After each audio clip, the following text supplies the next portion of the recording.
자, 이 기드온과 아비멜렉 이야기가 이제 사사기의 중앙을 차지해요.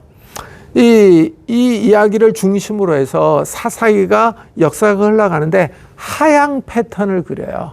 더 사회가 안 좋아져요. 이스라엘이 하나님께 부르짖었음에도 불구하고 하나님은 도와주시기는커녕 먼저 이스라엘을 꾸짖어요. 기드온 때 무명의 선지자를 통해서 꾸짖었거든요. 이전에는 이스라엘이 부르짖으면 즉각 구원해 주셨던 그런 태도와 좀 달라요, 하나님이. 그 다음에 이제 기드온과 아비멜렉의 통치 이후 이스라엘의 내란이 심해져요. 내전이 일어납니다. 기드온은 동료에게 칼을 휘두른 첫 번째 사사예요.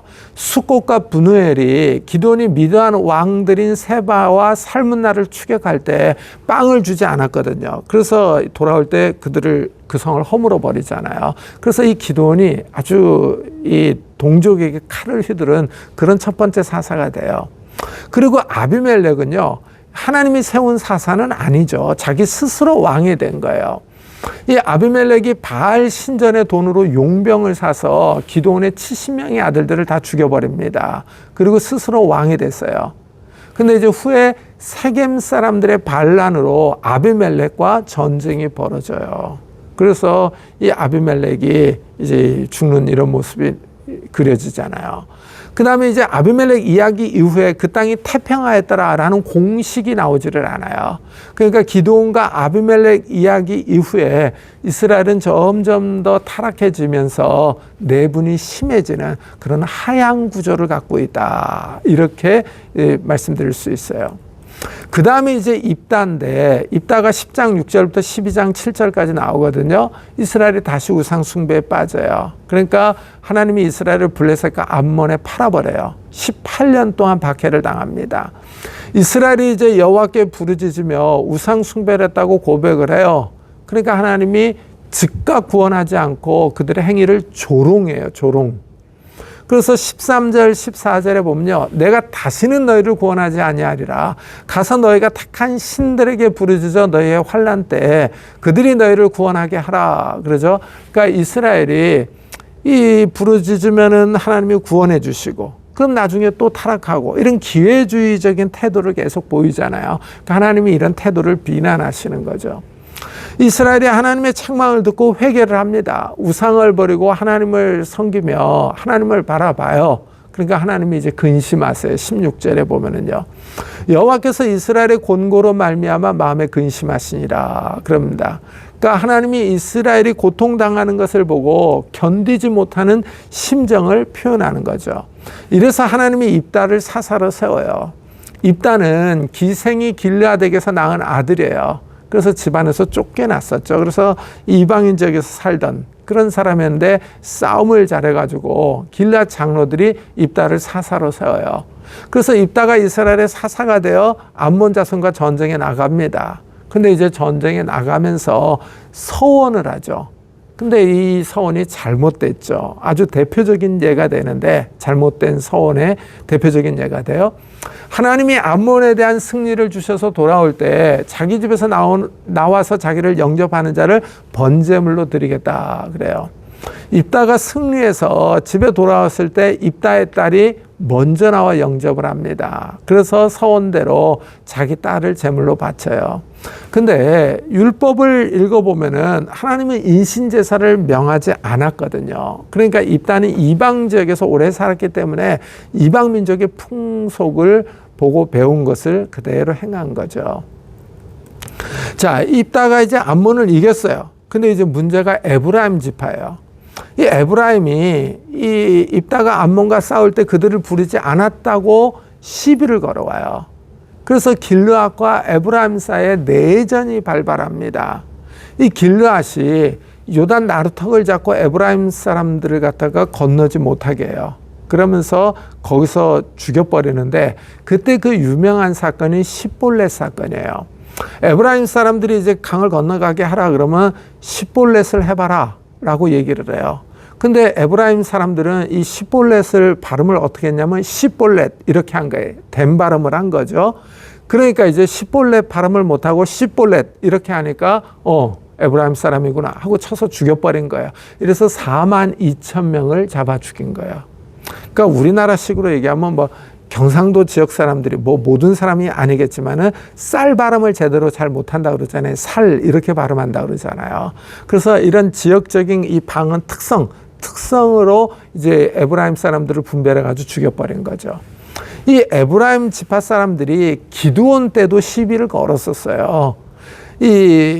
그때 기드온이 아주 재치 있게 말을 했거든요. 8장 2절에 보면은 에브라임의 끝물 포도가 아비에셀의 만물 포도보다 낫지 아니하냐라고 얘기를 해요. 에브라임이 늦게 전쟁에 참여했지만 미디안의 방백 오렉과 스엡을 죽였거든요. 이것을 높이 치켜 올려줘가지고 내전의 위기를 모면했어요. 근데 입다 때는 싸워서 내전이 심화됐어요. 그 다음에 이제 나오는 인물이 삼손이에요. 13장부터 16장에 나오는데 이 사람은 나실인이죠. 이 여호와의 사자가 마노아의 부인에게 나타나서 아들을 낳을 것이라고 예언을 해줘요. 그러면서 나실인 규정을 얘기를 해주는데 포도주와 독주를 마시지 말라, 부정한 것을 먹지 말라, 만지지 말라, 아들의 머리에 삭도를 대지 말라라고 얘기를 해요. 이 태어날 아이는 나실인으로 하나님께 바쳐진 사람이에요. 그러면서 이제 13장 5절에서 이 나실인의 임무를 얘기를 해주는데 그가 블레셋 사람의 손에서 이스라엘을 구원하기 시작하리라 그래요. 이 민수기 6장에 보면은요, 이 나실인 규정이 나와요. 포도주나 독주를 마시지 말 것, 포도나무 소산도 먹지 말 것. 6장 3절에 나와요. 선 기간 동안 이 삭도를 대지 말 것, 그러니까 머리를 자르지 말 것. 6장 5절이요. 그 다음에 시체를 가까이 하지 말 것. 6장 6절 7절에 나와요. 시체를 만졌을 경우에, 시체를 닿았을 경우 7일째 되는 날 머리를 밀어요. 그리고 8일째 되는 날 비둘기 2마리로 제사를 드려요. 그리고 다시 몸을 구별할 날을 선정해서 1년 된 순양으로 번제를 드려야 돼요. 이게 나실인 규정이에요. 근데 이 삼손은 나실인으로 태어났는데 아주 자유로워요. 이 나실인 규정을 지키지 않아요. 그 삼손이 사자 새끼를 찢어 죽였어요. 14장 6절에 보면요. 근데 그는 자기가 행한 일을 부모에게 알리지 아니하였더라 이렇게 나오거든요. 왜 삼손이 부모에게 이 사실을 알리지 않았느냐 하는 거예요. 나실인은 시체를 가까이 해서는 안 된다는 규정을 알고 있었기 때문이에요. 그리고 이제 삼손이 이 죽인 사자 시체에 꿀이 있는 것을 보고 꿀을 떠오거든요. 거기 보면 8절과 14장 8절 9절에 보면요. 손으로 그 꿀을 떠서 걸어가며 먹고 그의 부모에게 이르러 그들에게 그것을 들여서 먹게 하였으나 그 꿀을 사자의 몸에서 떠왔다고는 알리지 아니하였더라 그래. 이 꿀을 뜨려면 시체를 만졌을 거 아니에요. 부정해졌잖아요. 규정대로 머리를 밀고 비둘기 2마리로 제사를 드리고 이 날을 잡아서 순양으로 번제를 드려야 되는데 삼손은 이제 개의치 않는 거죠. 자유로운 거죠. 그 다음에 이제 삼손이 결혼을 해요. 14장 10절에 보면 블레셋 여인하고 결혼을 해요. 삼손이 거기서 잔치를 베풀었으니 청년들은 이렇게 행하는 풍속이 있습니다라 그러는데 요 잔치가 술잔치를 의미해요. 히브리어 단어가요. 그리고 이제 이방 여인과 결혼하지 말라고 그랬잖아요. 모세가. 근데 다 어기는 거죠. 그 다음에 삼손이 블레셋과 전쟁할 때도 보면 15장 15절에 나오는데요. 삼손이 나귀의 새 턱뼈를 보고 손을 내밀어 집어들고 그것으로 1000명을 죽이고 그래요. 새 턱뼈 이렇게 나오거든요. 새자가 나와요. 그러니까 죽은 지 얼마 되지 않은 나귀라는 거예요. 근데 이제 그것을 만졌잖아요. 부정해졌죠. 그럼 이제 이 나실인 규정대로 행해야 되는데 하지 않는 거죠. 이게 이제 문제가 돼요. 나중에. 그 다음에 이제 이 삼손이 이 여호와 영이 임해요. 이 아까도 얘기했듯이 여호와 영이라는 표현이 사사기에 7번 나오는데 4번이 삼손에게 나와요. 이 삼손이 특이한 인물이에요. 13장 25절에서 여호와 영이 삼손에게 임해요. 그러니까 이제 삼손이 움직이기를 시작을 해요. 근데 14장 1절에 보면 삼손이 블레셋 여자를 보고 좋아해요. 요게 특이하죠. 왜냐하면 일반적인 사사들은 여호와의 영이 임하면 군대를 모집해서 이 적들과 싸워서 구원을 했거든요. 근데 삼손은 여호와의 영이 임하니까 여자에게 가요. 아주 특이한 사람이죠. 그것도 이제 이방 여인에게 가는 거예요. 이 신명기 7장 1절부터 3절에 보면은 이방 사람들과 통혼하지 말라고 그랬거든요. 여호수아도 죽기 전에 이방인들과 통혼하지 말라고 그랬는데 삼손은 이제 율법을 어기는 거예요. 자, 삼손이 블레셋 여인하고 결혼하려고 하니까 부모가 말려요. 할례 없는 이방 사람과 결혼하느냐 하고 말려요. 그러니까 14장 3절에서 보면요. 내가 그 여자를 좋아하오니 나를 위하여 그 여자를 데려오소서 그래요. 여기서 보면 좋아하오니 그러거든요. 요 표현이 그녀는 나의 눈에 좋다 이런 뜻이에요. 요게 이제 그 시대 정신을 보여주는 표현이에요. 왜냐하면 17장 6절에 그때는 이스라엘의 왕이 없었으므로 사람마다 자기 소견에 옳은 대로 행하였더라 그러거든요. 요게 이제 자기 소견에 옳은 대로 요 표현이에요. 요게 이제 사람이 그의 눈에 좋은 것을 행했다 이런 뜻이에요. 그러니까 이 삼손이 그 블레셋 여자를 보고 이 내 눈에 좋다 그러잖아요. 이게 그 사사시대의 정신을 보여주는 거예요. 사람들이 자기 눈에 좋은 대로 행동을 한 거예요. 무질서를 보여주는 거죠. 이 여호와의 율법이 있었지만 법대로 살지 않고 이 시대 정신을 따라서 자기 주관대로 살았다라는 것을 보여주는 거예요. 그리고 또 보면은 이 삼손이 여자를 좋아하는데 특히 이제 이방 여자를 좋아해요. 16장 1절에 보면은 가사에서 블레셋 기생을 보고 들어가죠. 그러니까 이제 블레셋 사람들이 삼손이 온 것을 알고 밤새 매복을 해요. 이 잠들면 죽여버리려고요. 근데 삼손이 밤중에 일어나서 성문을 뽑아서 어깨에 메고 가버리죠. 참 좀 사차원적이죠. 이 삼손이요. 이 정상적인 사람들이 사고와는 좀 다른 이런 모습을 새벽에 그 성문을 뽑아서 어깨에 메고 갔다 그러잖아요. 사차원적인 사람이죠. 그 다음에 세 번째 이제 들릴라를 사랑해요. 이 삼손이 사랑한 여인이죠. 이 삼손이 히브리어로 보면 심손이에요. 이게 작은 태양이라는 뜻이에요. 근데 들릴라는요, 이게 그 히브리어로 보면 라엘라 그래요. 밤이라는 뜻이에요. 이 라엘라라고 하는 단어에 달렛이라고 자음 하나가 더 붙은 게 들릴라예요. 그래서 들릴라 라엘라. 좀 이 발음이 유사하게 들리죠. 그래서 이 들릴라를 밤의 여인으로 불러요. 그래서 이 삼손 이야기는요, 이 밤이 되면 태양이 사라지듯이 들릴라가 이 작은 태양인 삼손을 잡아먹는 이야기다라고 해석들을 해요. 자, 이 삼손이 들릴라를 사랑해요. 근데 들릴라가 삼손을 사랑했다는 말은 나오지 않아요. 그러니까 일방적이죠. 이 들릴라가 블레셋 방백들의 제안을 받고 삼손의 힘의 근원이 무엇인지를 알려고 노력을 해요. 삼손을 결박하면 은 1000개를 주겠다고 제안을 했기 때문이죠. 그래서 이제 들릴라가 삼손을 유혹을 해요. 들릴라의 끈질긴 유혹에 이제 삼손이 진실을 말하고 사로잡히죠.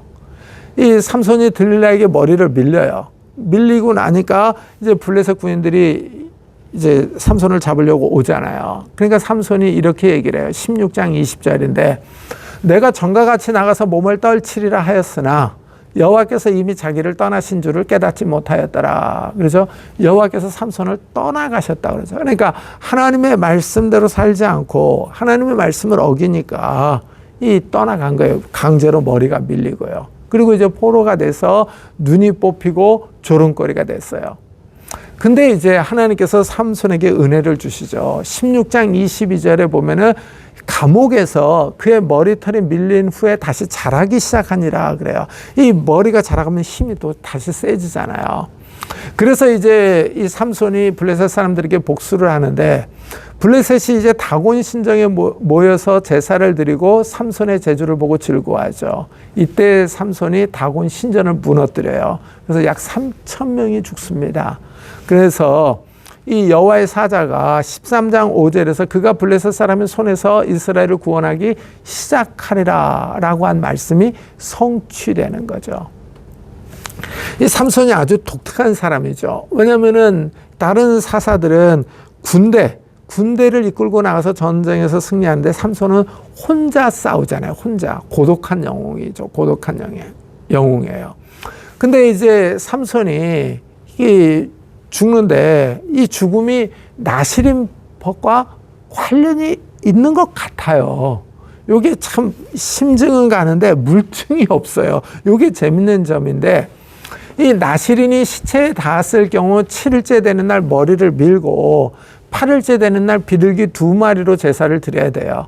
그리고 다시 몸을 구별할 날을 선정해서 1년 된 순양으로 번제를 드려야 되거든요.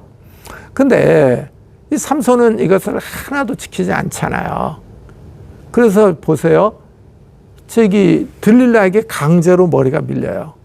그리고 2눈이 뽑히잖아요. 비둘기 2마리를 안 드리니까. 그리고 순양으로 번제를 드려야 되는데 드리지 않으니까 자기 몸이 마치 희생 제물이 되듯이 죽잖아요. 그래서 이 삼손의 죽음과 나실인 규정 사이에 묘한 게 있어요. 이게 참 성경은 정확하게 이것 때문에 이렇게 죽었다라고 얘기하지 않아요. 근데 이 둘 사이에 뭔가가 있는 거죠. 이게 참 흥미롭다라고 말씀드릴 수 있어요. 그러니까 아까 제가 얘기했듯이 삼손이 2번 하나님을 양털로 시험하니까 하나님도 2번 군사 숫자를 줄여버리잖아요. 이게 묘한 게 있는 거예요. 자, 그 다음에 이제 이 사사기 끝에 가면은 종교적 혼란 17장, 18장이요. 그 다음에 도덕적 부패 19장부터 21장이 나와요. 이 사사기 결론 부분에 2 사건이 나와요. 첫째가 미가 이야기인데 17장부터 18장에 나오거든요. 미가가 어머니의 은 1000개를 훔쳐요. 어머니가 저주하니까 다시 돌려줍니다. 어머니가 은 200을 줘요. 그러니까 미가가 이것으로 은신상을 만들어요. 그리고 드라빔과 에봇도 만들어요. 이때 마침 이제 거류할 것을 찾던 한 레인을 만나요. 그래서 미가가 이 레이 사람을 집안의 제사장으로 삼습니다. 이 레인을 제사장으로 삼고 여호와의 복을 구해요. 17장 13절에 보면요. 미가가 가로되 레인이 내 제사장이 되었으니 이제 여호와께서 내게 복 주실 것을 아노라 라고 말을 해요. 이 미가의 행태를 보면은 그때 사사기 시대의 이스라엘 사람들의 행위가 이 혼합주의였다라고 하는 것을 알 수가 있는 거죠. 여호와도 섬기고 바알도 섬기는 거예요. 하지만 이제 미가의 기대와는 달리 다른 일이 벌어지죠. 단 지파가 기업의 땅을 찾아서 이주하다가 미가의 제사장을 데려가죠. 그리고 미가의 은신상과 에봇과 드라빔을 다 가져가 버립니다. 그리고 단 지파가 점령한 곳에 이 신상을 세워요. 그래서 18장 31절에 보면요. 하나님의 집이 실로에 있을 동안에 미가가 만든 바 새긴 신상이 단 자손에게 있었더라. 그러죠. 그래서 이 단 지파가 이 십계명의 제1계명, 2계명을 어기는 이런 모습을 보여주죠. 그래서 이스라엘이 이 종교적 혼란을 겪었다라는 것을 보여주는 거예요. 혼합주의 신앙이었다. 그 다음에 2번째 이야기가 레인 첩사건이죠. 19장부터 21장에 나오는데 집으로 도망간 첩을 데리러 레인이 유다 베들레헴으로 가요. 첩을 데려오는 길에 기브아에서 머물러요. 기브아의 불량자들이 레인과 성관계를 요구하니까 첩을 내줘요. 그래서 밤새 성폭행을 당한 첩이 새벽에 죽어요. 레인이 집에 도착해서 첩의 시신을 12덩어리로 토막을 내서 이스라엘 각 지파에 다 보냅니다. 그러니까 이스라엘 백성이 미스바에 모여요. 그리고 사건의 전반을 듣고 기브아 주민을 심판하려고 해요. 그런데 베냐민 지파가 기브아 주민을 옹호하죠. 이래서 내전이 발생이 되는 거예요. 자, 이 전투에서 2번이나 이스라엘이 패요. 그러나 3번째 전투에서 이스라엘의 베냐민을 이깁니다. 그리고 600명의 병사를 제외한 베냐민의 남자들이 다 저희가 남자와 여자와 아이들이 다 이제 살해가 되죠. 그리고 이제 이스라엘 사람들이 딸을 베냐민 지파에게 주지 않겠다고 맹세를 했거든요. 그러니까 600명의 베냐민 사람들이 아내를 얻지 못해서 이 베냐민 지파가 이제 없어지게 생긴 거예요. 그러니까 이제 이 아내를 얻어주기 위해서 조사를 해보니까 길르앗 야베스 사람들이 이 전투에 참여하지 않았거든요. 그래서 길르앗 야베스 사람들이 여자들을 다 빼앗아다 주죠. 그래도 부족하니까 이 실로에 이제 축제에 춤추러 온 처녀들을 이제 알아서 데려가라 그러죠. 자, 이 2 사건이 벌어지는데 이 2 사건은 이스라엘 내의 종교적, 도덕적 부패를 보여주는 거예요. 특히 이제 레위 사람의 타락이 심각했다라는 것을 보여줘요. 그러면서 사사기의 시대가 하향 나선형 구조를 갖고 있어요. 점점 더 타락해져가는 구조를 보여주는 거예요.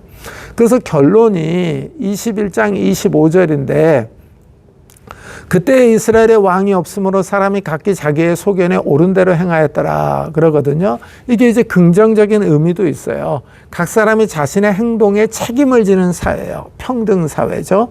그 다음에 부정적인 의미가 있는 거예요. 자기 눈에 옳은 대로 행동하는 제멋대로 행동하는 사회예요. 율법이 기준이잖아요. 하나님께서 율법을 주셨음에도 불구하고 사람들이 자기 생각대로 행동을 하는 거예요.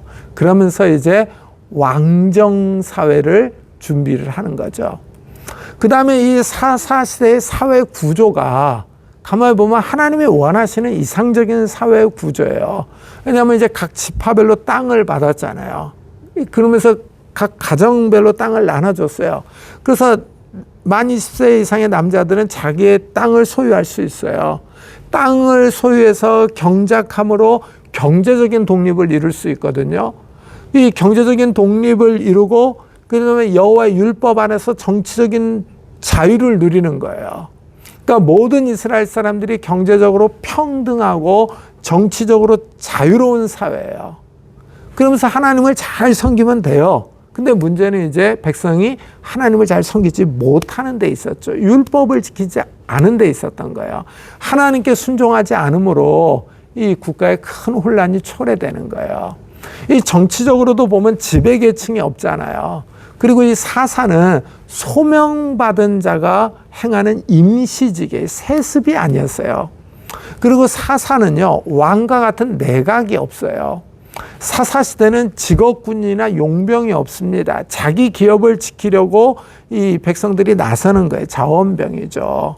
그래서 여호와께서 왕이시기 때문에 여호와가 사사를 세워 전쟁을 인도한 거예요. 그러니까 이 사사시대의 사회적인 구조를 보면은 정말 이상적인 사회죠. 자기 땅이 있고 이 정치적으로 자유를 누리고 경제적인 독립을 누리며 살아가는 거예요. 근데 문제가 뭐예요? 사람이 부패해서 하나님의 말씀에 순종을 안 하는 거. 이게 문제가 되는 거예요. 그러니까 이스라엘 사회는 아주 이상적인 사회예요. 근데 이 부패하고 타락한 사람의 마음이 문제가 되는 거죠. 신약 사회는 한번 보세요. 땅을 주시지 않잖아요. 그 대신 성령을 주시잖아요. 그러면서 하나님의 말씀을 따라 살아가게끔 하시잖아요. 이런 게 이제 구약과 신약과의 차이죠.